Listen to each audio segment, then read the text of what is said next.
Hey guys, welcome to today's video on ancient practices that help leaders today thrive. Because I don't know if you've noticed, but our leaders today, the CEOs of today, do not have the healthy energy systems that our ancestors had. And we need to get to work on what are the reasons why we have so much wealth, so much technology, so much information, and yet leaders of today aren't really thriving if we're honest with each other. So if you're new to my channel, hello, my name is Elika. I'm an energy optimization coach, a trusted advisor for purpose-driven leaders who want to have way more energy because they know that's essential to be able to create the impact that you're here to make in this world. So if you like the sound of that and you want to hear more, then what are you waiting for? Subscribe so you can be notified of the next videos that come out. So I want to unpack this today in just first talking about the approach that most people are making. And I myself, I'm totally guilty of this, hence the content. And then we can go and look at what are the solutions. And I really want to be that person that bridges the gap for you from some of the real traditions that our ancestors and historically that we did, and how they can be really weaved so simply into our modern lifestyle, and culturally how we approach this with a lot more intention. So when I look at how leaders operate today, they're very performance driven. They're very optimized by performance and drive and goal and outcome, as we would describe as also very masculine.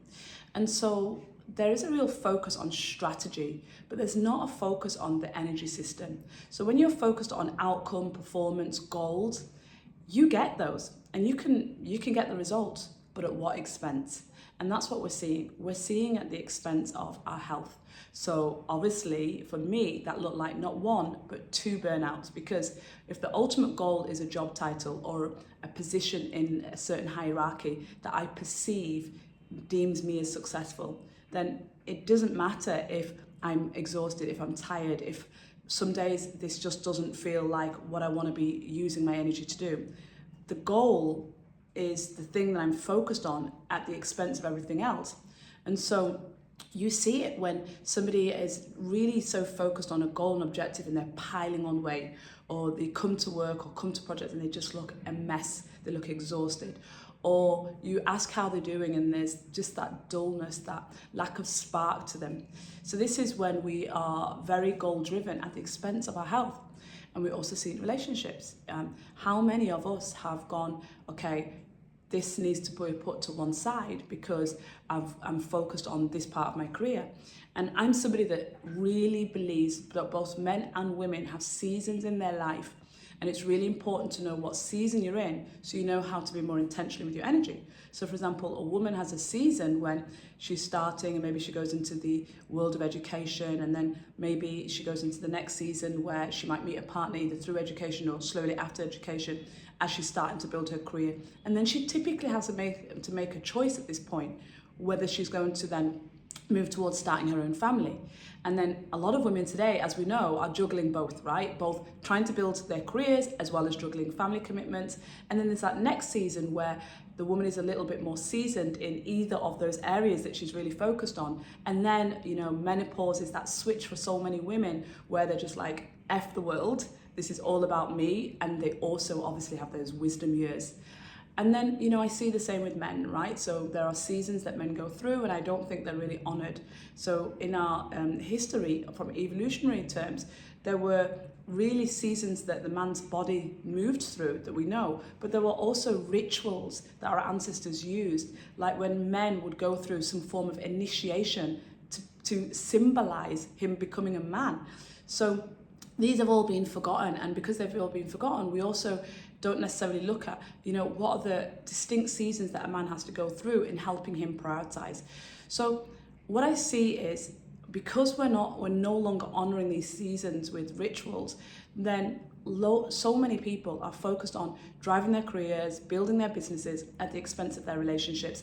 And even when they nurture the relationships for customers or clients or internal colleagues, it's more from a sense of you're in the same shoes, as opposed to I really want to invest time and my energy in nurturing these relationships and have success in these other areas.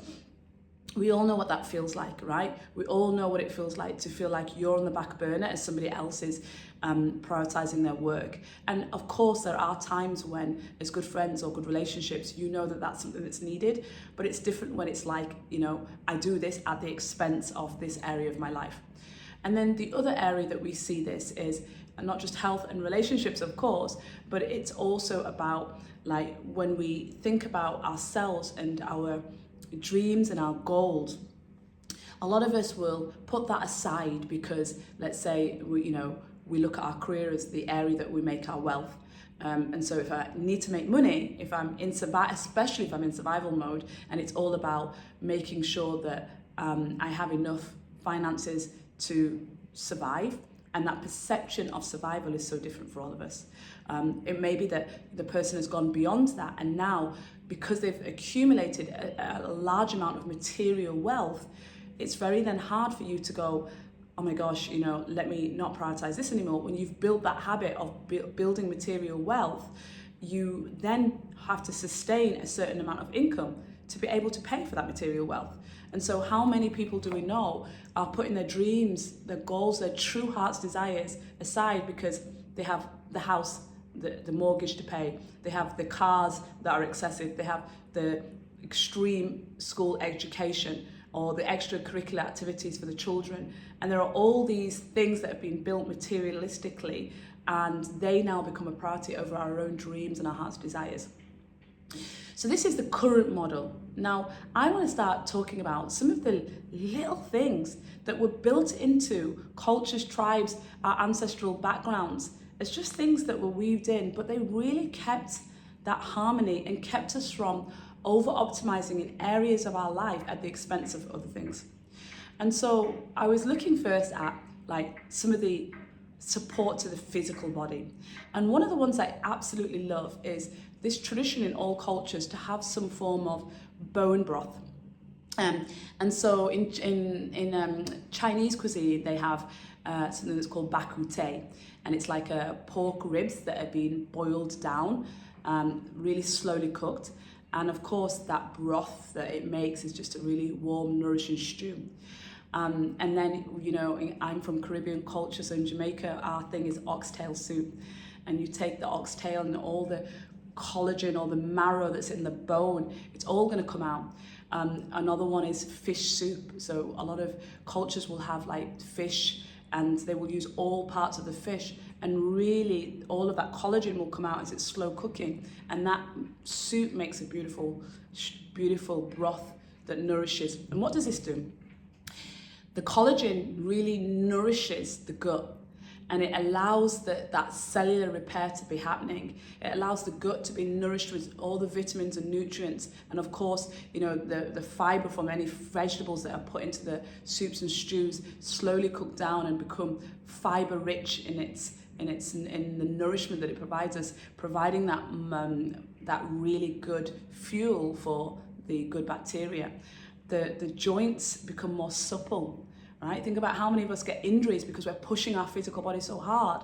And where do we provide that nourishment to like keep the joints, the knees, the ankles, the elbows, all of the hip flexors really supple and injury free?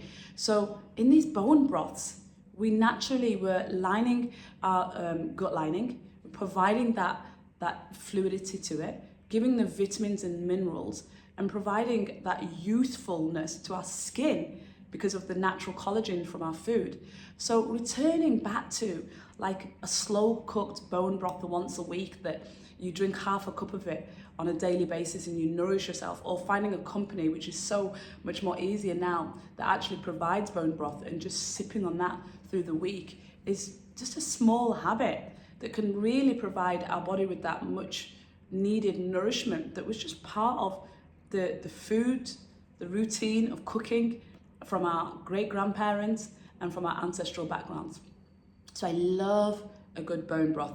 I would also include in there just stews, because so many cultures have their own stews, and in those stews they're using parts of the meats that are I would say cheaper cuts, they're more fattier cuts, but also the bones can go in there. And when you really prepare those stews, you're going to get a lot of the same effects. You're going to get deep nourishment, you're going to get lots of collagen, you're going to get lots of marrow, and all of this is really nourishing to not just the gut, but the joints.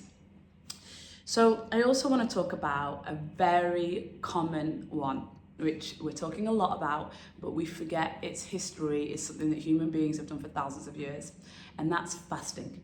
So what fasting does is so many different things. So fasting really allows ourselves to rest from our body using the 70% of energy it uses to digest food. And it allows that energy to be used to repair the body.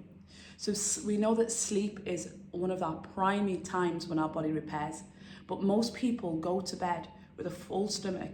And so all of that energy that's used to restore ourselves through sleep is being used now to digest food.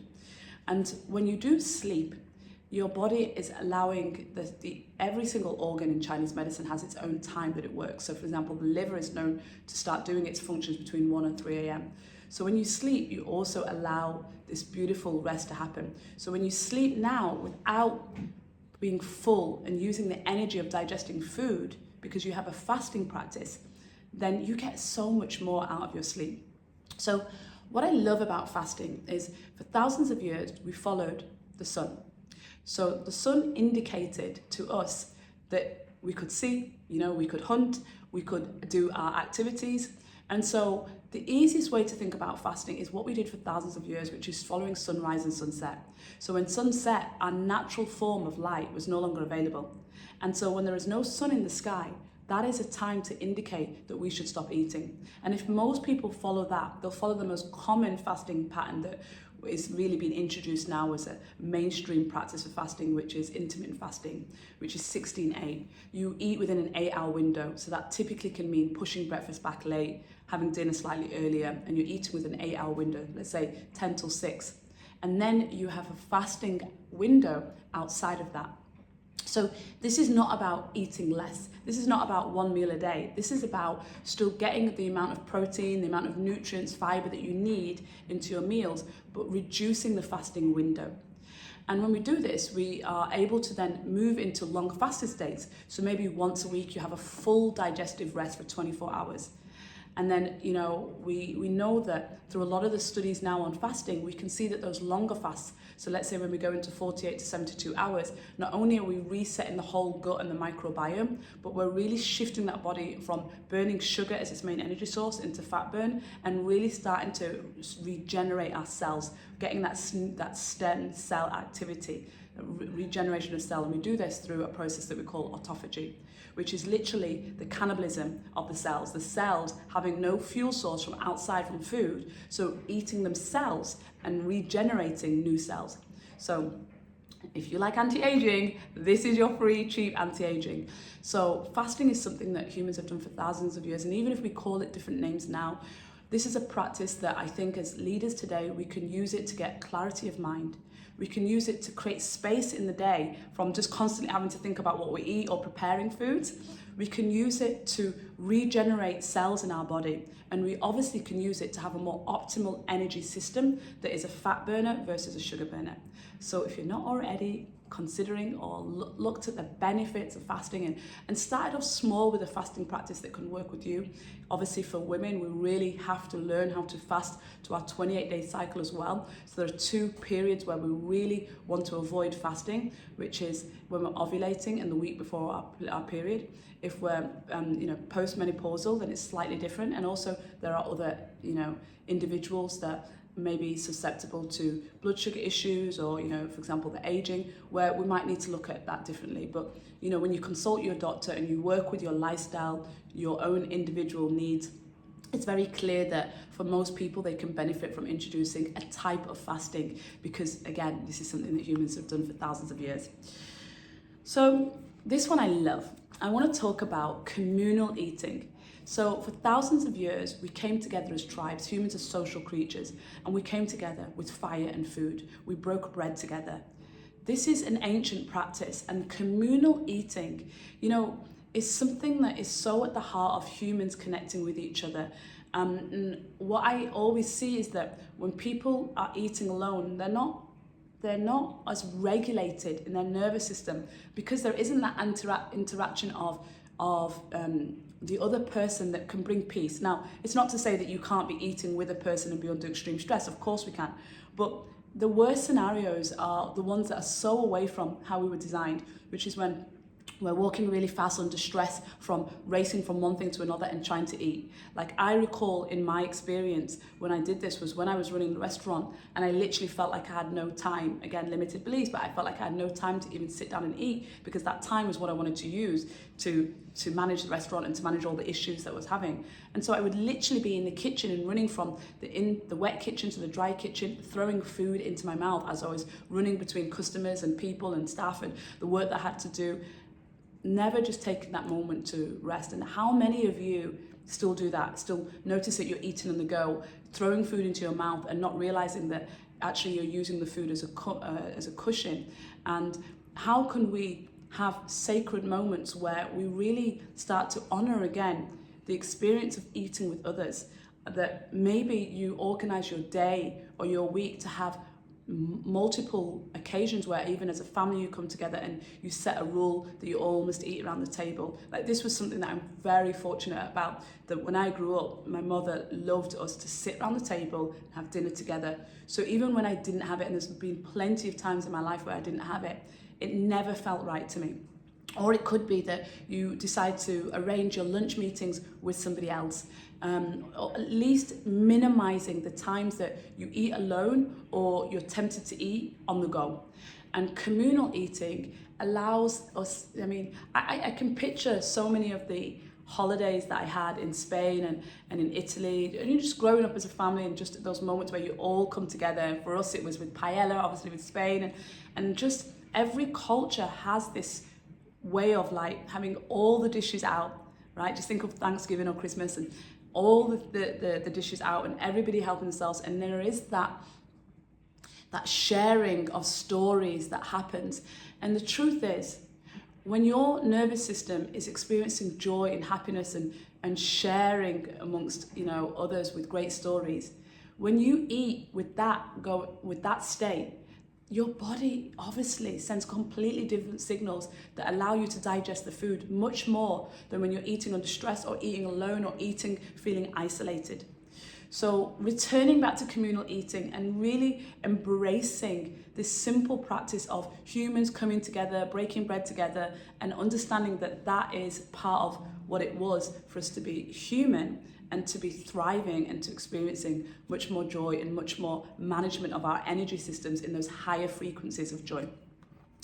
Okay, another one that I love is silence or prayer. So we talk a lot about meditation today, which is brilliant, but for thousands of years, our ancestors, they prayed.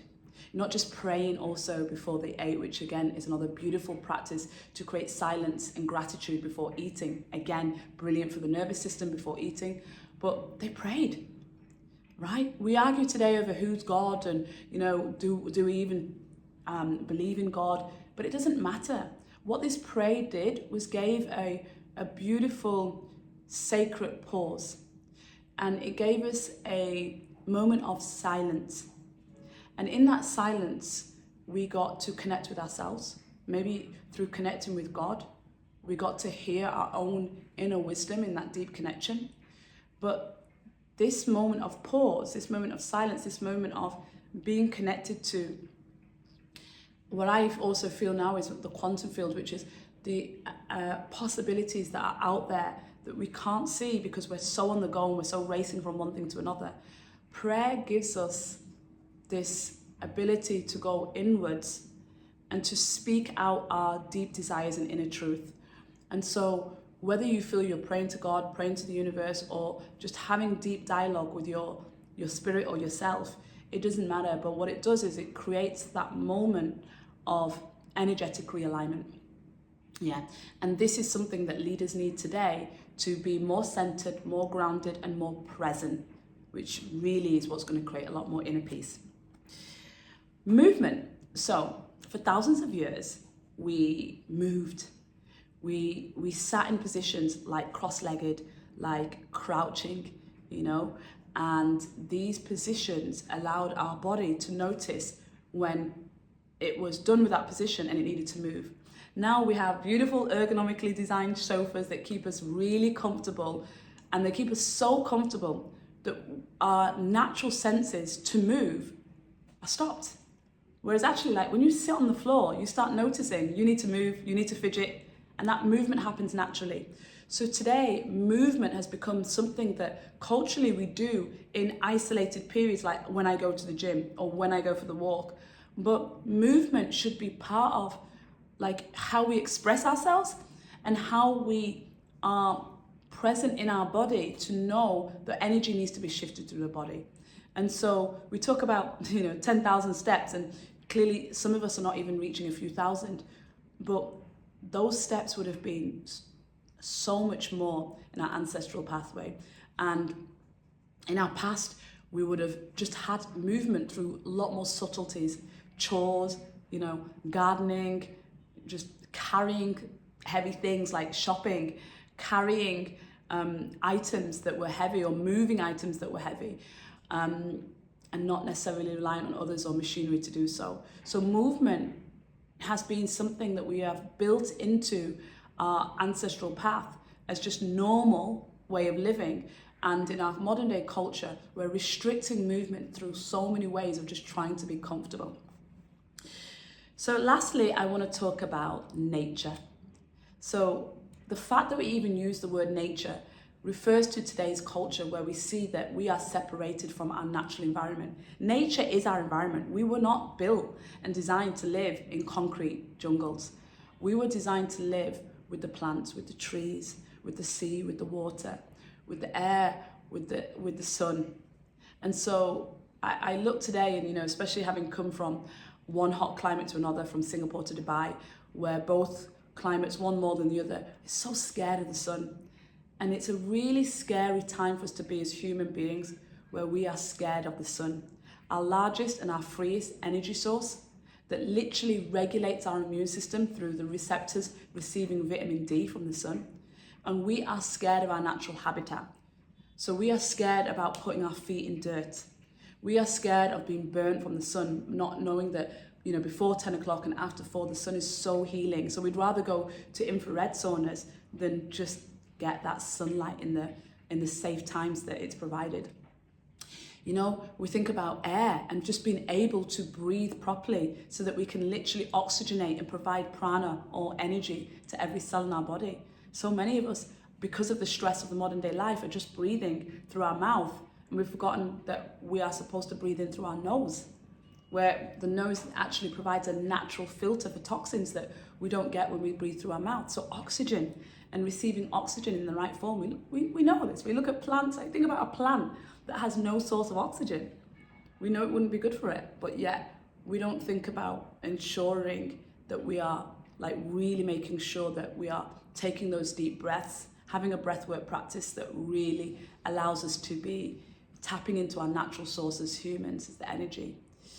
The plants, and just being in tune with plants. I just think it's such a small practice to have plants all around your home and to remind yourself of your natural environment. And of course, be in your natural environment, put your feet in the earth, walk in nature, make it a daily practice that you have to be in some form of nature, whether it be a small park or, a pool or something that can reignite your relationship with your natural environment so that your senses, your circadian rhythm, our 24-hour biological clock with the sunrise, sunset, they all are in sync with what it's designed to be, so that your energy, which is also managed through your hormones, are governed correctly. So I hope these sharings have shown you how ancient wisdom isn't this far out abstract thing. It's habits and practices that were strategically woven into our lives as humans that we can rekindle at any moment by finding the smallest, simplest ways to have those practices that I've shared and weave those back into your life so that your life is way more in tune with the natural energy that you have available to you all the time. And it's this And this way of thriving through utilizing our ancient practices and bringing those back in as daily habits, that's what's going to allow leaders today to absolutely thrive. And so I hope you've enjoyed this video as much as I've loved sharing it. And I would love to hear in the comments any ideas, anything that's come up for you as you've been listening. If there's someone that you deeply feel needs to hear this message, feel free to share it with them. And of course, as I've mentioned, subscribe so that you can be notified of all the practices, the lifestyle, the habits that are required for leaders today to optimize their energy. I always say that if you haven't already, the best place where I share the lifestyle hacks and the habits, all the things that I do through my own process of doing an energy audit with myself and clients, I share that on my newsletter. You will see my newsletter in the description box below. So definitely make sure that you're subscribed to that so that you can be on top of all of those practices that I've weaved into my life. And of course, I will see you then on the next one. Take care.